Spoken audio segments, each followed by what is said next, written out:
Our body's a massive antenna, right? It's also an archive. I call it the body archive of every single experience that we've ever had, and a lot of them we've not wanted to remember, and a lot of them we just haven't remembered. But it all lies in the body. There's a wealth of data and information and opportunity.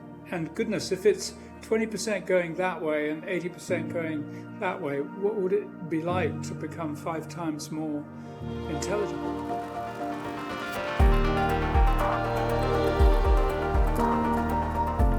Yeah, hello everybody. Welcome to Talking Vibes. Today I have Anthony and Paco with me.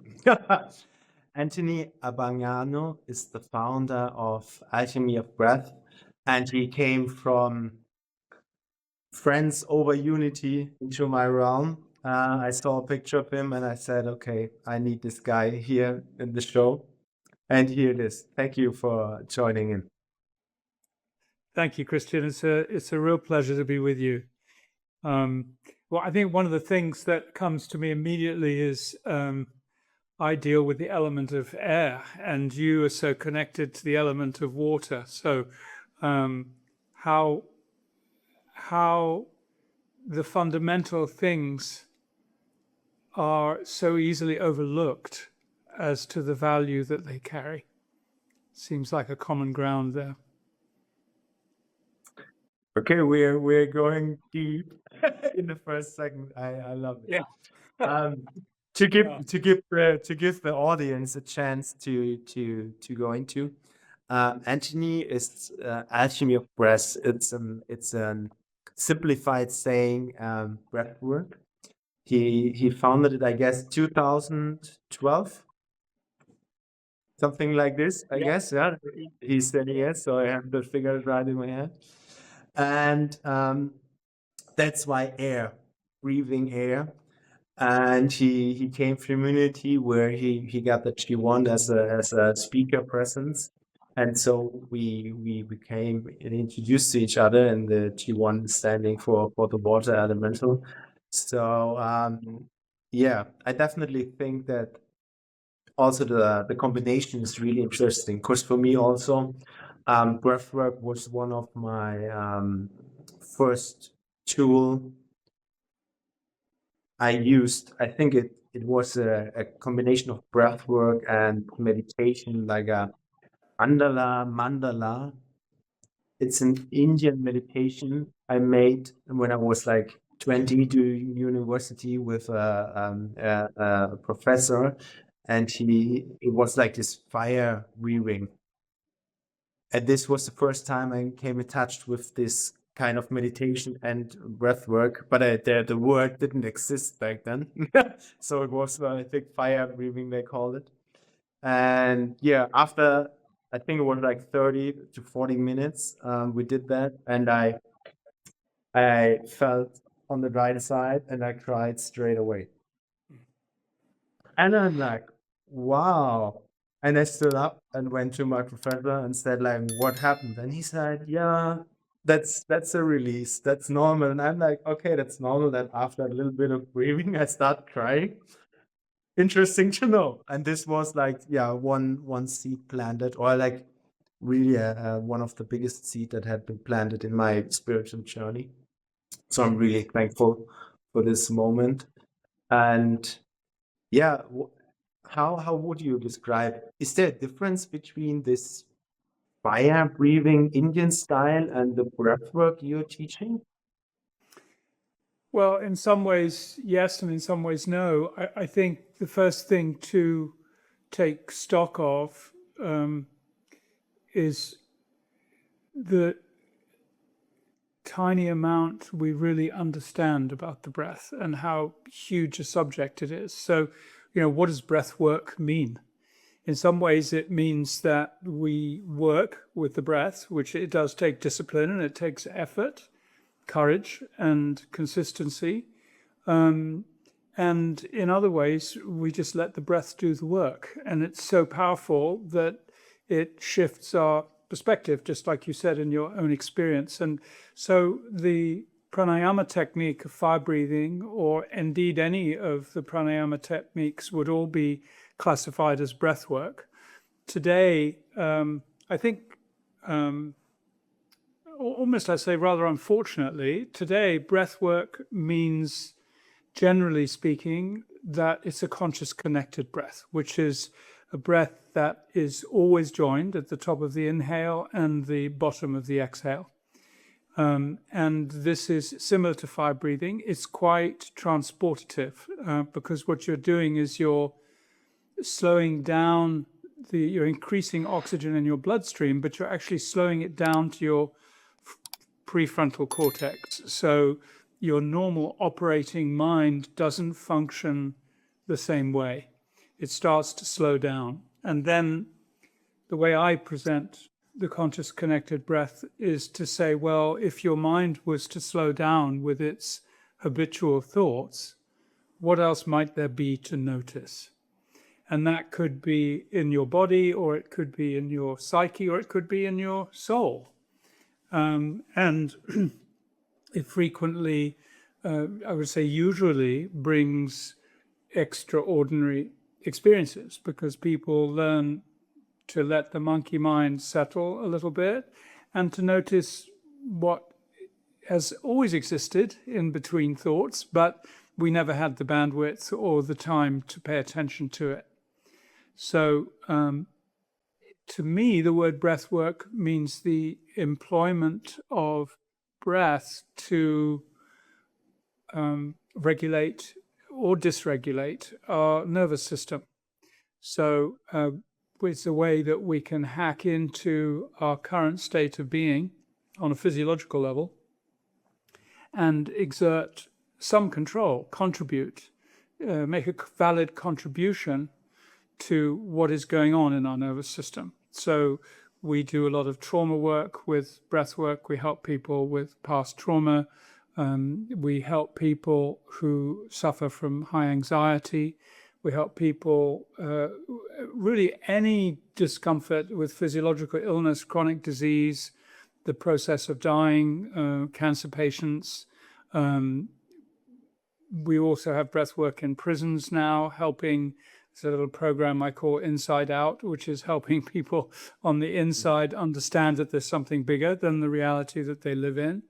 And it's in hospitals and police force and all kinds of places now. So on a practical level, breath work is a great way to regulate your nervous system or intentionally dysregulate it, activate it in a different way. And it's also on an emotional and psychic level. It creates opportunities because we kind of abandon sequential and logical thought processes. We lay them aside during a breathwork session. There are often in those gaps pivotal moments and pivotal opportunities for downloads, massive downloads of data, of understanding, of compassion, of forgiveness, of heartfulness. So when we consider that 20% of the messages flow from the brain to the body and 80% flow from the body to the brain, there's a huge area of discovery that we haven't yet made, most of us. Most of us are not really connected with our body. We will be if we get a pain or if something significant happens or we hurt ourselves. But unless we're intentional, we kind of take it for granted, just like we do the air that we breathe and just like we do the water that we drink. We don't see them as in any way sacred, which to me they are. And that's really why I do this work, is because I'm in service of helping people understand how powerful the breath can be and how much they can shift in their own awareness and their own being. And then finally, we've dealt with physiological and emotional and psychic. And then, of course, there's a spiritual quality to breath. If we look at the Bible, it's referred to 43 separate times as the stuff of life. Even in the Quran, it's how Muhammad was born because of the breath on his mother's chest. Um, in every faith, the breath is considered supernatural. And so when we ask ourselves, well, what would it be like to bring in a bit more supernatural into what I call normal today, this kind of mundane, busy, active, overstimulated life that we lead, it creates space and opportunity to consider life from a much more spiritual perspective. So if people are suffering from depression or boredom or a lack of creativity or a lack of harmony in their relationship, we say people who breathe together stay together. It helps people achieve an intimacy on a heart level, on a soul level, and a gut level, because all of these parts of the body are communicating with the brain. So when we breathe, we kind of open up that channel between body and brain. That's why I consider it an embodiment process. And we begin to learn to listen to the messages that our body has. And our body's a massive antenna, right? It's also an archive. I call it the body archive of every single experience that we've ever had. And a lot of them we've not wanted to remember, and a lot of them we just haven't remembered. But it all lies in the body. There's a wealth of data and information and opportunity. And goodness, if it's 20% going that way and 80% going that way, what would it be like to become 5 times more intelligent? If we used our whole resource rather than just this little monkey mechanism up here, what might change? So it's a real visit to quantum possibility. Really interesting. Thank you for this really extending explanation of the possibility of the breath in the body.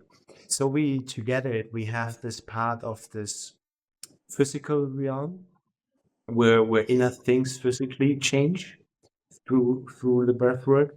Then we have also this enrichment of the connection between the brain and the heart, so between brain and body, so between brain and intuition and quantum field.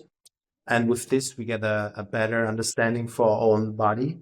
And also, as you mentioned at the end, also understanding for the last truth, as I like to call it, to the understanding that the Maya, the illusion of God, that this is our existing, and we are playing a human game in God's dream.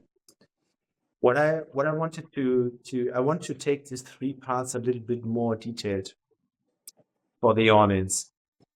If we're talking about the physical step, what I noticed doing any kind of breath work exercise, for me it feels like that we kind of, how should I explain it, electrolyze the spine, so that the kind of spine gets more energy, and that's the channel I feel personally the most doing breathwork exercises, so that we not, maybe somebody would think that they would feel the lungs or whatever, because it's breathwork for the people who have never done it before. But from my personal experience, it's the spine. I go through the medulla, and then it goes straight to the third eye. That's how I noticed it. What is your experience over the last years about the possibilities, how people experience this in the body? Yeah, well, I think, yes, I agree with you. Absolutely. That's highly likely to happen. I think there are, they call it a Kundalini awakening if you're practicing Kundalini. And I think that is exactly what's happening. And just to start off with, to put this into some context, the way we now understand we can use the breath has been kept secret for thousands of years. And in order to discover these secrets, one would have to commit to a lifetime of study under a teacher or a guru. And because the world is what it is today, and this data flows around so much more freely, we now have access to these secrets that have been kept hidden for centuries and millennia. So this hopefully gives some kind of understanding of the profound nature of not just this conversation, but of the relationship opportunity that's available for people when they consider the breath. I say the breath is your best friend. It will go with you anywhere, and it's the best medicine you can have. One of the three, let's say, I like sound, I like water, and I like breath. So all three of them are very, very significant. So it may show up as that, up to the amygdala. It does. I believe it actually activates the amygdala, and which allows us to perceive the third eye in a different way. And that's proven. I suspect, which is not yet proven, but is where I'm going to now with my research, is that the temporal lobes are also activated. And the temporal lobes are those with which we perceive spiritual awareness. So things that are beyond beyond normal, the extra normal, the supernatural. So other experiences that people have when they do a conscious connected breath are, first of all, consider you're onboarding a phenomenal amount of energy, a phenomenal amount of prana. And the difference between pranayama and a conscious connected breath is that yama means control. Prana means energy. Yama means control. But actually with the conscious connected breath, you're not seeking to control at all. You're following. You're actually letting the breath lead the way. The only thing that you're ensuring is that you breathe completely and that you connect this breath. At the top of the inhale and the bottom of the exhale, there's a smooth transition without any pauses at all. So consider how much energy you're onboarding. I mean, you might have just come out of, I don't know, a subway or off a freeway, or you've come out for a Zoom meeting, or you've been in a stressful situation, or there's something wrong in your life or your relationship. You are now, if you decide to do a breath work, you are making a conscious choice to shift things. And they do shift. And often they shift exactly the way you want them to. But in other times, they shift the way you need them to, and you didn't know that that's what you wanted. And that can show up, like you said, in the way that you described it, an opening of the third eye, an opening of the crown, an awareness of the other chakra that go beyond the body, the violet flame. All of those are absolutely possible. We see in the physiological realms, the first symptoms of a conscious connected breath are, as we onboard this energy, there may be tingling in the body, there may be tightening of the skin, there may be even a freezing of the limbs, a numbing of the limbs. There may be involuntary movement. There may be a clenching of the hands. It's called tetany, when we're adjusting carbon dioxide and oxygen levels in the blood. And you can't move them. You can't move your fingers, and it's disturbing because you know, obviously, if it's the first time that's happened, you're wondering, how am I going to live my life like this? You know, so. But it does go back to normal. But these are all perfectly natural symptoms that can occur when you do a conscious connected breath.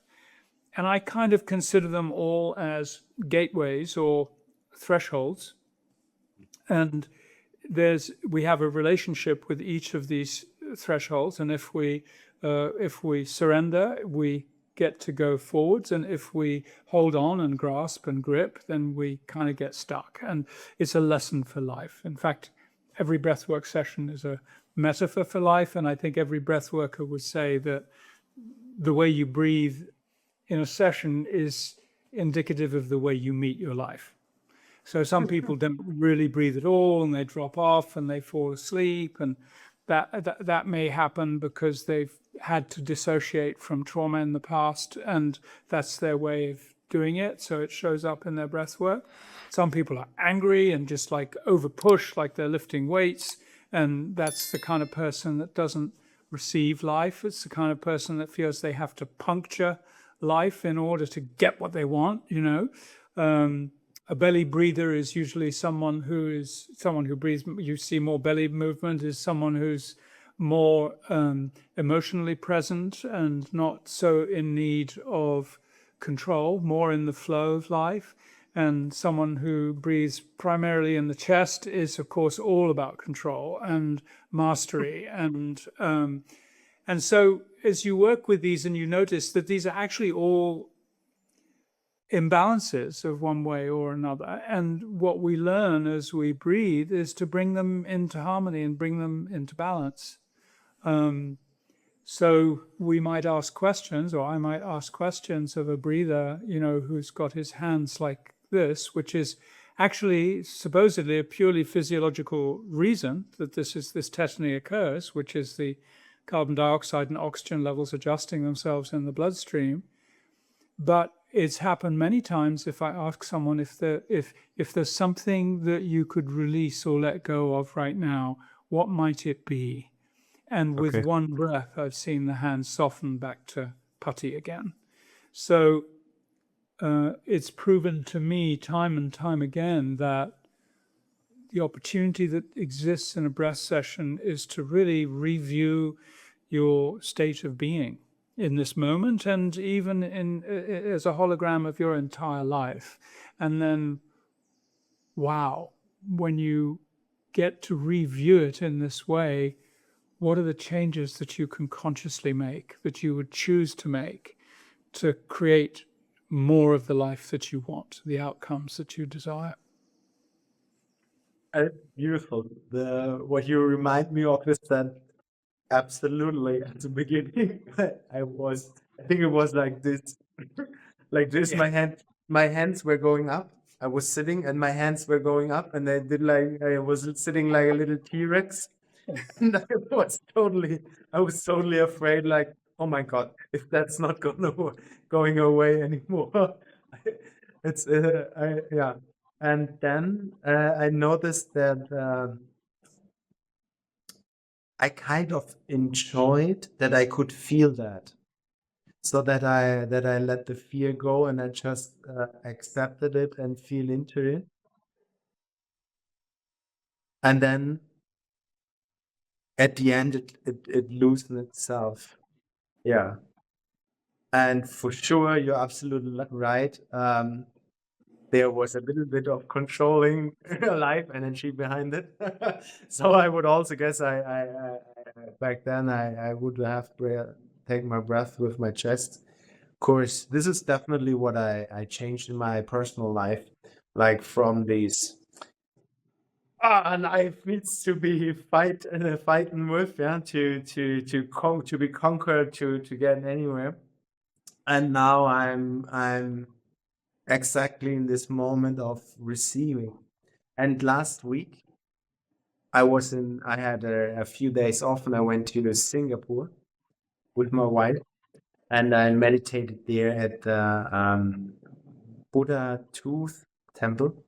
They say there's a tooth of Buddha there, and doing this whole trip was really magical for me. And this was, I think I made a joke with Lara yesterday in the podcast. I said it needed to be happen to have the podcast with Lara and with you. Because since then I'm definitely way more open to receive life. Yeah. So I guess if I would do an hour breathwork session again, the feeling would change. So you really hooked me on right now. I had my last breathwork session in some weeks, so maybe I should do one and see how it changed. Really interesting. See if it changes. Yeah, for sure. And Definitely. I think also, I mean, there's Yeah, how you receive life. Yes, exactly. Are you willing to receive life? That of course goes into a whole subsection of our relationship with death as humans. Are we ready to receive death? Um, and uh, and I see in the people that are, and that might be people with terminal illnesses, or it might be people who are just so surprisingly at peace with life. I think that it shows that receiving life is really dependent on our ability to receive death as well. It's that letting go. And our human tendency is so much to cling and to clutch. When I first started meditating many years ago, my teacher said to me, he said, energetically, I sense you are standing in a river and you're holding a canoe and you're holding it sideways to the river, and you have tremendous strength to withstand, tremendous willpower to withstand, and you're using it all to resist what naturally wants to happen. What would it look like if you turn the canoe and you climb in it? you know, and it was a big moment for me to understand that. So I think there's a lot about that fundamental trust that we lack as human beings, usually because of our trauma, that allows us to receive this flow and to let go of it too.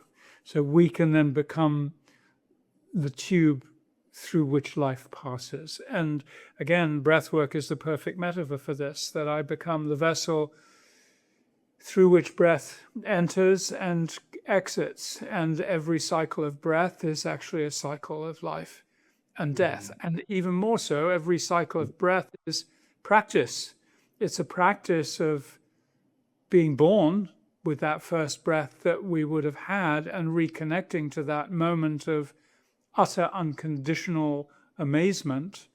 And as we exhale, it's a practice for that last breath that will carry everything, every attachment, every earthly concern will need to be released at that point. So I think if we bring that into our meditation when we breathe, just a conscious breath, not even a connected breath, when you consider how much is in each single breath, it's as if one breath has more than a lifetime of study in it.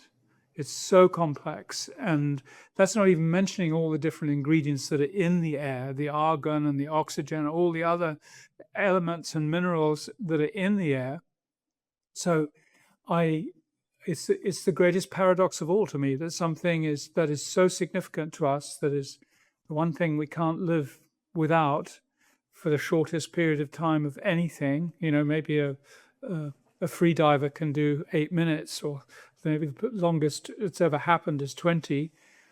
But for most of us, more than a few minutes and our brain is dead.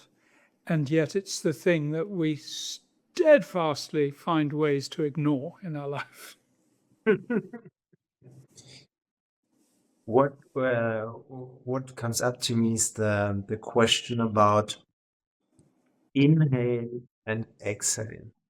I noticed, especially at the beginning, that inhaling for me was way more easy, and I could, for example, really long and silent and steady, and the exhaling was so there was literally no way to enjoy exhaling, and a long exhaling needed a lot of concentration for me. What is your experience with the difference between the inhaling, exhaling? Also for the audience, it's interesting. Just check your own breath. Like if you Yeah, inhale and absolutely. exhale, what is more easy, when if is there a difference, and how does it feel? Yeah, there is a huge difference. And again, I think I'll answer this in two stages. The first stage is that if there's one takeaway from this podcast, is that you should start noticing the way you breathe in certain different conditions now and cataloging them, because as your catalog gets bigger after a few days, you then realize that, oh, if I breathe that way, I can recreate that emotional situation that I was in. So in other words, first you start cataloging the ways you're breathing just when you're feeling nervous or excited or happy or joyful or sexual or whatever it is. And then if you want to recreate that feeling, you have the breath pattern you can use to create it. So that's the first thing, well, one of the first things I teach about breath work is breath awareness. Once we've developed our catalog, we've then got our medicine kit. It's like our doctor's medicine bag, and we can start to meet life in a completely different way, much more empowered, much more informed. What you're describing of an easy, long inhale and an exhale that's more quick and more challenging would lead me to ask certain questions. And those questions would be along the lines of, letting go. Do you need to throw things away in order to let them go, or can you just allow them to leave? It's already tickling in my chest. Please continue. Yeah. You're asking the right questions. Yeah, and I mean, this is partly from experience, but it's also intuition too, because as a breath worker, you develop a strong understanding of the human condition, and one of the things that I require from my students is that they turn towards that which they fear most in their own lives, and in that takes a lot of courage, right? Because if we're fearful of our shadow, we don't want to admit that we've got one. We pretend it's not there. We're all Gandhis, we want to be Gandhi and perfect, and then by virtue, what I've found is by virtue of people turning towards the feelings of fear or hate or anger, rather than trying to get away from them, we can actually create relationship with them.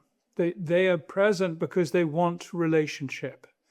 This is just energy that's asking for relationship. Same with anxiety. It's just energy that wants to have exchange. It wants to communicate. And unless we take the role of facilitating that communication, then it gets built up and pent up, and it acts out in all kinds of ways that we are not proud of, that we'd rather we didn't do. It gets us into situations that are escalating rather than calming. So, I think, again, using our breath to greet these strong emotions is the best possible way. Because remember, every time you are highly emotional, frightened, angry, wounded, traumatized, you actually lost your breath. It's the one thing that left you was your breath, plus your sense of choice. Your sense of choice diminished to 3 or 4 things: the freeze, flight, fight, and now fawn, which is where you kind of like Stockholm syndrome, just move towards your attacker with a sense of apology and ingratiation. And this is all operated from the back of the brain. So when we breathe consciously, when we come back to our breath consciously, we can readjust these things. We can reactivate the frontal lobe again, not with a conscious connected breath, but with some calming extended breaths. So back to your question and the condition that you mentioned about yourself, the way I help people with anxiety is by extending their exhale and creating the space, preferably not when they're highly anxious, but it can also work even if you're on the way to a panic attack, to really start counting on the exhale and to begin increasing the exhale. So the inhale is a 4-second inhale, and the exhale starts with 8, and then you go up 9, 10, 12, 15, 20, 30, 40, and these are seconds.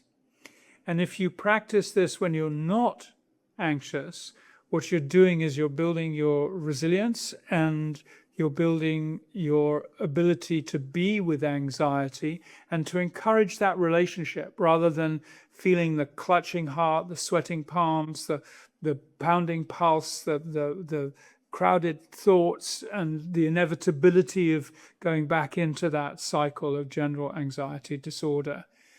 So if you can do it when you're not anxious, it's a great practice to do. If you're panicking, and I've had, I think I've been fortunate enough to have only 2 panic attacks in my life. One was before I worked with breath, and one was afterwards.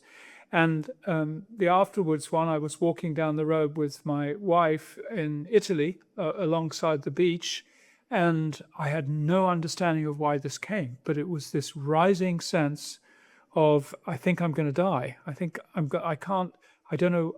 What I want to do is I want to curl up and cover myself up and be still. But I was actually walking down a crowded sidewalk after dinner, which was full of people and kids and bicycles and everything. And but I knew what to do, which was to breathe. I couldn't even take the time to tell Amy what was going on. So I just slowly walked. I slowed down my walk and I just counted my breath in and I counted my breath out. And it took time. It takes time. It's not going to happen immediately. It takes 0 time at all for the adrenaline and the cortisol and the norepinephrine to shoot through into our system, but it takes a while for it to subside. And it took me probably 2.5 of, I would say, the longer minutes I've ever lived, because it was like, okay, am I going to be okay? Am I going to be, But what I realized within a minute is that I can be masterful in this situation, and my breath will actually save me. And I guess I'm fortunate because that's what I teach. So it's the first go-to that I would use. But I would recommend it to anybody who's suffering from anxiety or panic attacks to do these calming breath practices outside the condition. So when the condition comes, you're ready to be with it and to say, okay, what's this about? Let's take some breaths together and ask yourself, what is it really that's going on underneath here? Where did I learn this behavior? Who is it in me that got damaged in order to believe that this is normal or this is necessary? So the gentleness and the beauty and the compassion that's in the breath is invincible, and it will win everything. It will soften even a heart that's closed within walls. The breath will enable it to gently dissolve. Beautiful. Yeah, it's really a beautiful explanation. And I think it's really also important because a lot of people feel that anxiety, maybe not in a panic attack, but the world really changed. So as for speaking for the German speaking community, it's this the economic side, it's this war side, it's a lot of things changed, and people even don't remember their own hometown anymore as it was before. So everything changed and changed really fast in only 10 years, 5 years. And this creates definitely also anxiety on a I would even say on a daily life base. So that they're maybe also unaware on a always on a, let's call it an alarm mode, because they cannot find their peace in daily life anymore. There are also some people I talk with when they are like business owner, they they feel that they are stressed themselves, but also the stress, the anxiety of the people they work for them. So the team and their own anxiety flows into one person.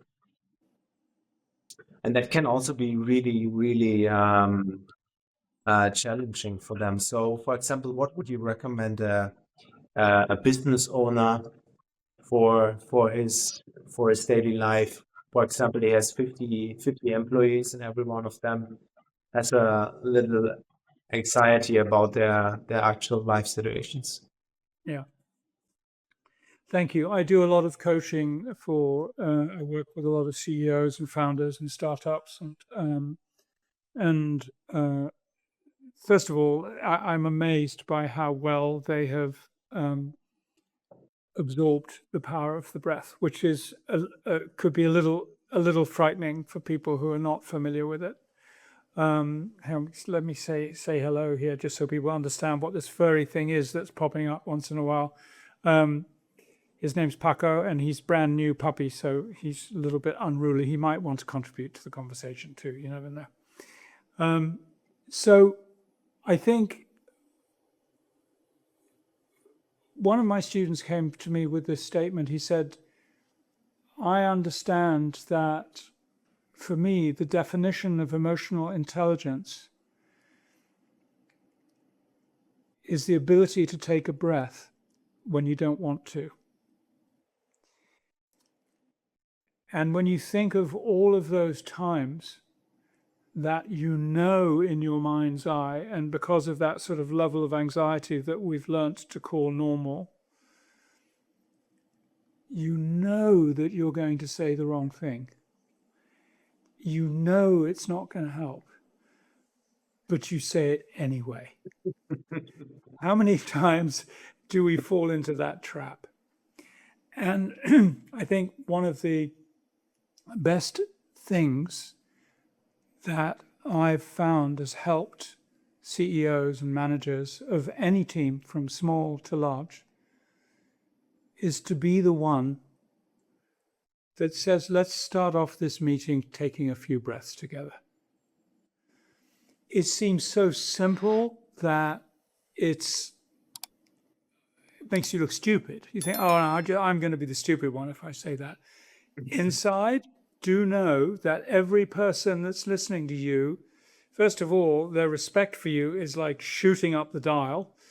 Secondly, their gratitude for being able to take that time and that you're leading them into it.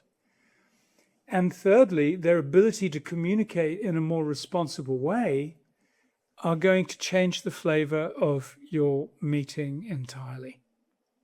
Now, I was a founder of a restaurant in Ubud, Alchemy restaurant, and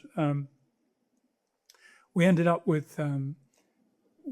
think, 7 shareholders, and 2 of them were not happy and acting out, and there was a whole, for those of you who've been in board meetings before, or you've been into business meetings of any kind, when there's a vibe in the room, there's a vibe in the room, and it casts a shadow and a flavor, and different people respond in different ways. Some people react, some people argue, some people go quiet.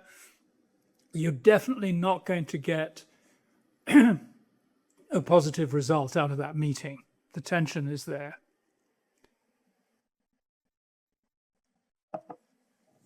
And so we had this rather ugly meeting coming up.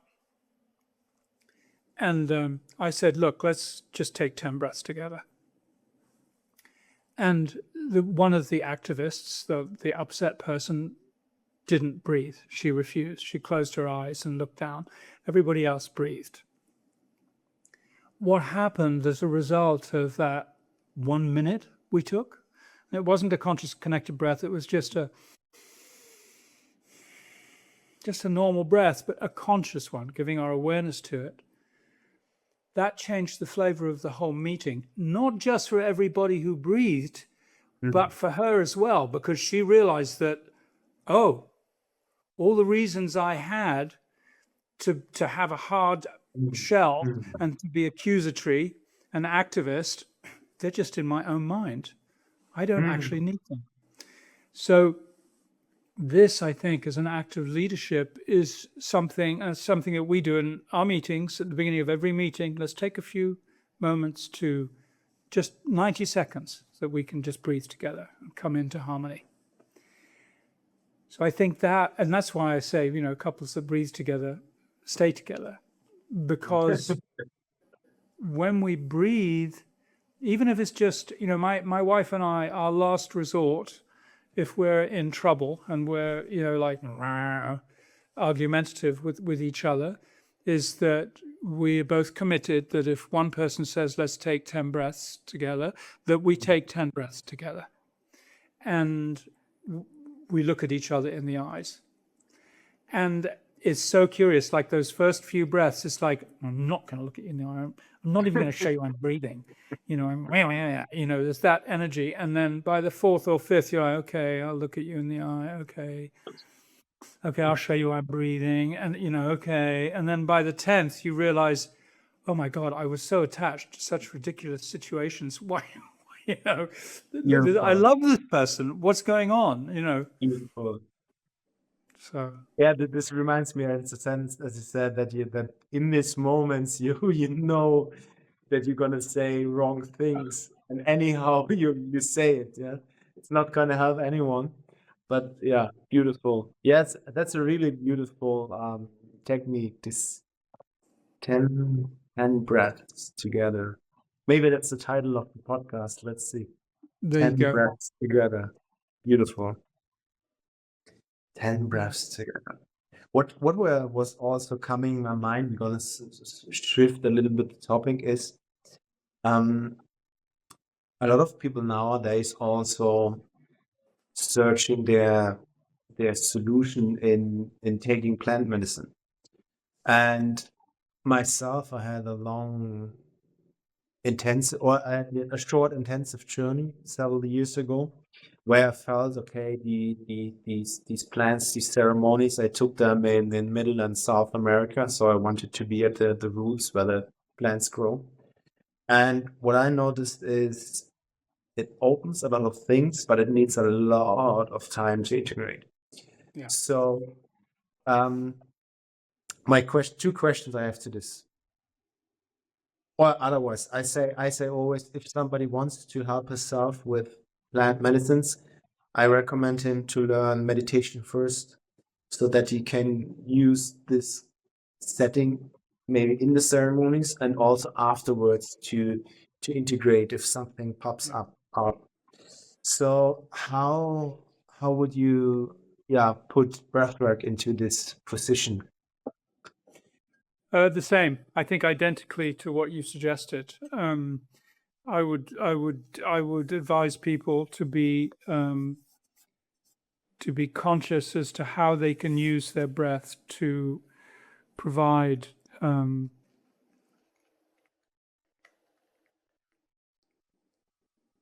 see, I think the problem I think we've all faced who've taken plant medicines is that sometimes it's just downright overwhelming.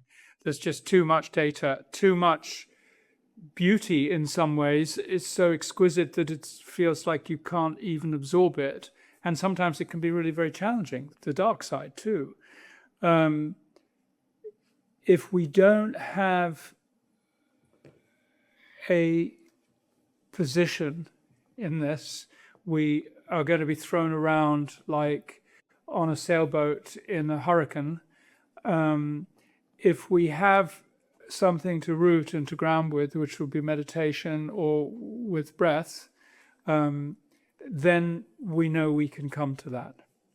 And because I did plant medicine in the 90s extensively. I was in the Some field days for a ago. long time. Sorry? That long Some ago? days ago in the Yeah, 90s. some years ago, yeah. And I remember one time, it was I think it was the most difficult experience I'd ever had, where it was I felt like I was going to die. It was time for me to die, and I was incredibly frightened, and it got more and more powerful. And then I breathed, and I realized that what had been happening is I'd been holding my breath. And it was definitely one of the stepping stones to me understanding the importance of my breath, was that moment. And it sounds just like a moment and a story, but boy, when you're living in the middle of it, it's a very different thing. It's a very, very serious thing. I work a lot with people who have taken plant medicines. When I teach the conscious connected breath, I get many people who say, oh my gosh, that was just like with ayahuasca. And I've worked with a lot of people who've been harmed by plant medicines too. So I've also worked with people who've had psychotic episodes, who feel suicidal afterwards, and even violent toward other people. And I've found that the breath is my tool, of course, but and there are other things like EMDR or other practices one can use, somatics, different somatic practices one can use. But I've found the breath to be the most useful and the quickest tool to help people back to stability again. And that, but even then, it can take several months. Excuse me. Oh, excuse Paco, rather. It can take several months. It Are you fits allowed? fits totally. And he's so sweet. He's Yeah, such a such a sweetheart. yeah, he is. Unbelievable. Yeah. I love him. He looks like a little teddy bear. Yeah, exactly. I get it. That's a sweet boy. Yeah. Cool. Yeah. Yeah. I also met some people where I said to my wife Anna, I think that was one cup too much. Where some people like so had a lot of sessions and then still had the feeling I need more, also more intensive, and they went really down into the Amazon and to the tribes and met with the elders and said, okay, I need 1 week of intensive, and they came back and they definitely looked I think worse than before is the right word for it. I felt like a little bit of the soul cracked, like maybe the pain or the what they saw was, as you said, too much for their mind to integrate. And this one person I thinking in particular about, he never had the same smile as before. And that was the moment where I also realized, okay, that's a tool. But as any tool, yeah, as any car, no, if you drive your car too fast or the wrong direction or the wrong road, you can have a really bad accident.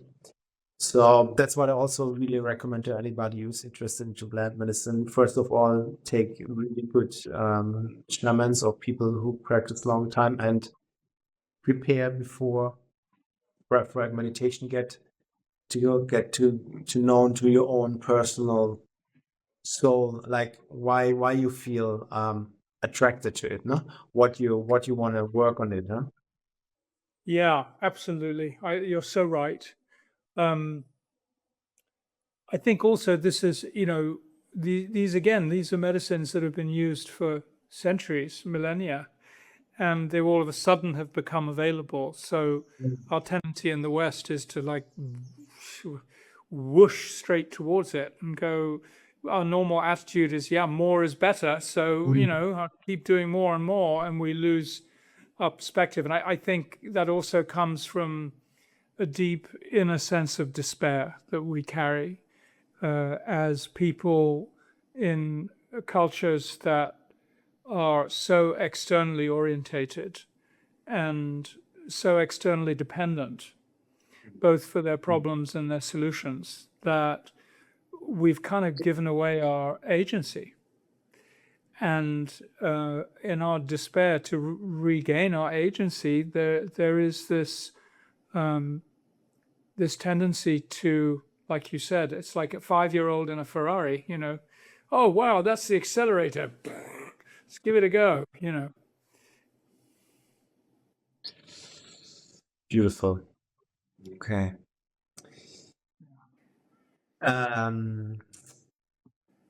Before we started the podcast, I also said that you have written a new book.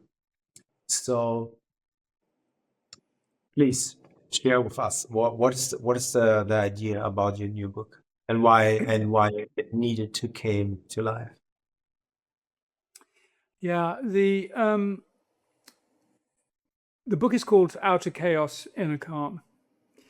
And it's really based on my teachings of the essence of what I wish my facilitators to have as they go forwards in their lives.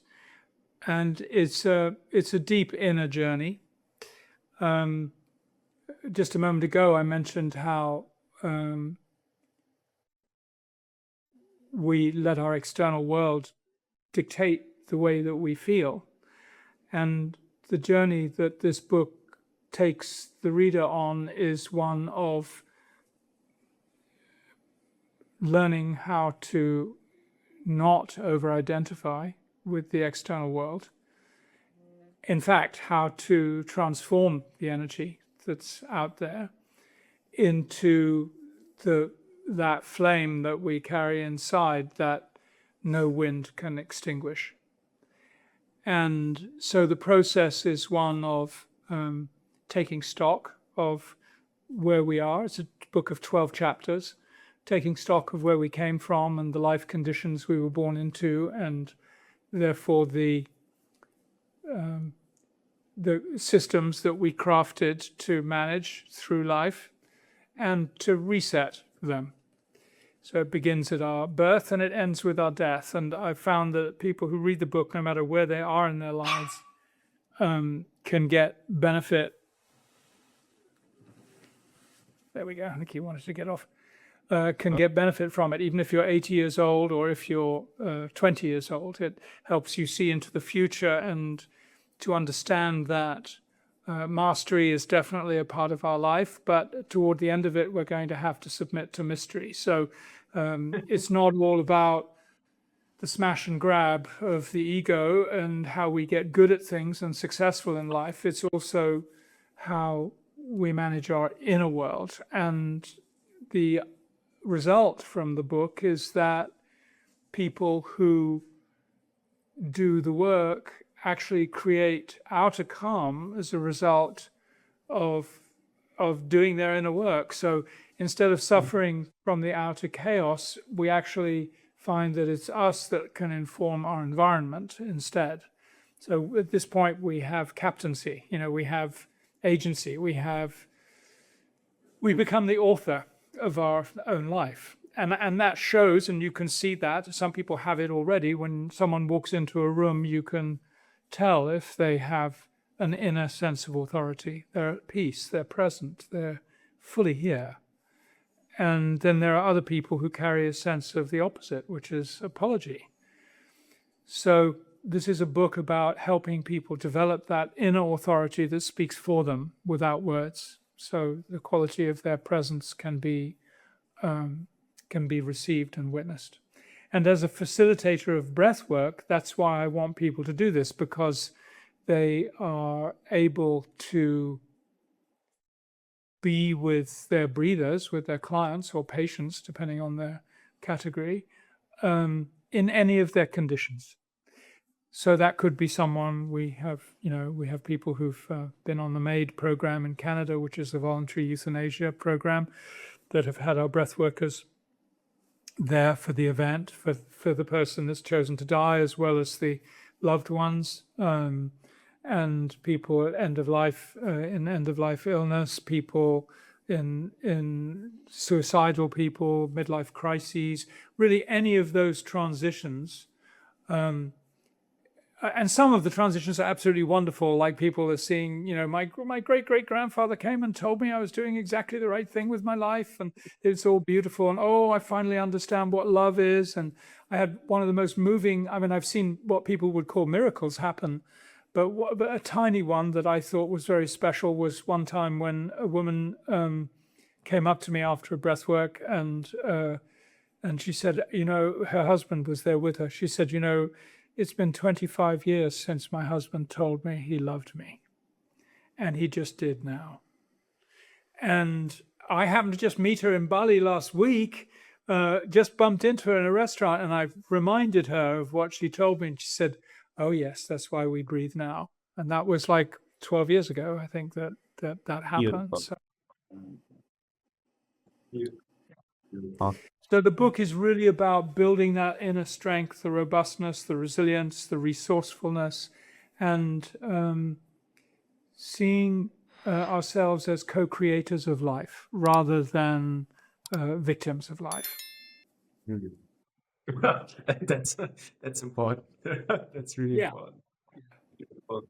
And when where we when other people, like when the audience is now attached and says, "Hey, I never did breath work before," where can they find you? Where can they find your Alchemy of Breath? Well, if you can go to alchemyofbreath.com and you can find out all about us. You can also pre-order the book, which is coming out early May. It's at the printers right now. And you can, those of you who are in Germany, I'm going to be in Stuttgart on the 26th of April. There'll be a fair there. You can find out about that on our website too. And you can also breathe with us and all our, we call them the Alchemy All-Star facilitators. Our graduates run free breathworks every Sunday morning and Sunday evening. And it's a half-hour breathwork. It's a great way to try it out. And they are at 10:30 in the morning at European time, Central European time, and 6 p.m. Central European time. So do you have like an online beginner class Sunday, half an hour in the morning and in the evening? Correct. Yeah. Perfect. And And I'm also the this is founder of um, Asha, which is a retreat center in Italy, in Tuscany. And that you can find out about at asha.global. And we run live breathwork retreats all the way through the summer, starting on the 10th of May through the end of beautiful. September. So please check us out. We'd love to meet you and introduce you to the breath. And Italy, Toscana is always alone worth the travel, huh? Beautiful, Yeah. beautiful energy and landscape there. And Italy has always amazing food. I love it. Yeah. Yes. It's Well, I hope we beautiful. see you there, Christian. Pardon? I hope we get to see you there. Yeah, I hope so too. Yeah, we will be in LA in June, July, and then we're hoping back to Germany 2 months. And I'm hoping Italy, Switzerland. Maybe you Let's can see pop you there. Yeah. what the universe plan shows. Beautiful. So you have the book, you have the online classes Sunday. Is this a limited spot or? No, it's unlimited. It's called Breathe the World. The initiative is called Breathe the World. It's now in its 10th year, and there are several hundred people there. So Wow. come and join. And it's a great way to meet other people, share things with people that are like you. A great place to explore and take risks and feel safe. It's a really, really wonderful environment. And every Sunday is on a different theme. So 2 weeks ago we had addiction. This last Sunday we had making difficult choices. There's always a theme. So it maybe it touches a part of your life and you want to give it a go. It's a great way to break through, really. Beautiful. And then for the people who want it more intensive, I would recommend the live sessions, yeah, in Italy. Yeah. Beautiful. Cool. Yeah, for sure. Cool. And now ending the podcast, air to water. The Okay. G1. That's how we get connected. Good. What do you want to share? Well, I love your little device. I'm a sensitive and an intuitive, and I found I had one and my wife didn't, and it was kind of interesting to see what happened energetically. She's also an intuitive, so it took her a couple of days, and it was like having an effect on her as well. But my experience was within seconds to feel a little bit like I was modulating my breath, like my nervous system and my sense of calm was more present for me.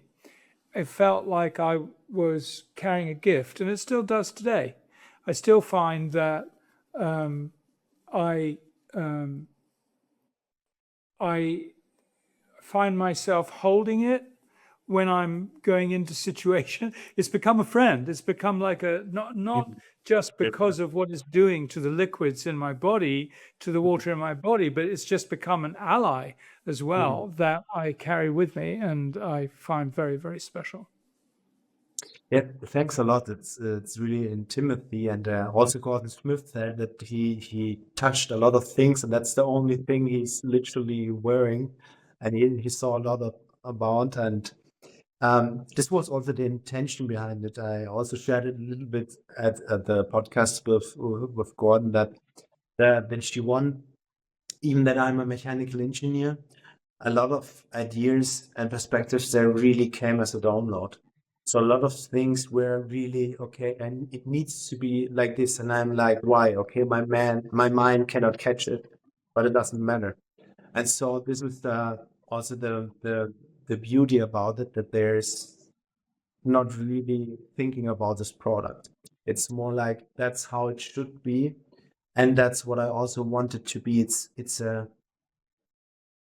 compagnon, a good friend, a compagnon who who's supportive without having an own idea or an own plan. Now sometimes you have products who have certain kind of energies or anything, and this is the main idea behind the G1, that it's a free, supportive, as you wish. Huh? This is Yeah. this is if I want to put it the idea behind it into words. Yeah. Yeah, in that sense, it's kind of an adaptogen. It adapts to what is needed, and I found it really supportive, really, really very supportive. Yeah. Yeah, me too. Oh, thanks a lot. I really respect you as a person, and as a person who brings important teaching to life. Shares helps a lot, and so your experience on my products, yeah, is for me more uh, a bigger gift than maybe from some other people, and that's why also I was so grateful 2025 with Gordon Smith and Lara Shetton and you. That's a different kind of people, and when I get from these the respect for my work, that's the biggest shoulder clap I can get. So yeah, Anthony, thanks a lot for this Oh, bless sharing. you. Yeah, I think the work you're doing is incredible, and for anybody out there who's just hearing about this for the first time, just do it, and you'll see for yourselves. Because I don't think you really have to be that sensitive to realize that there's something different going on, and it's all good, it's all positive, and if there's a way to find deeper harmony, inner harmony, what better way can there be than working with this water that's in us, that we are as human beings? It's really very powerful indeed. Okay, now I'm getting red. Thanks. Oh, it's beautiful words. I deeply respect that. Thank you. Life is beautiful. Thanks a lot.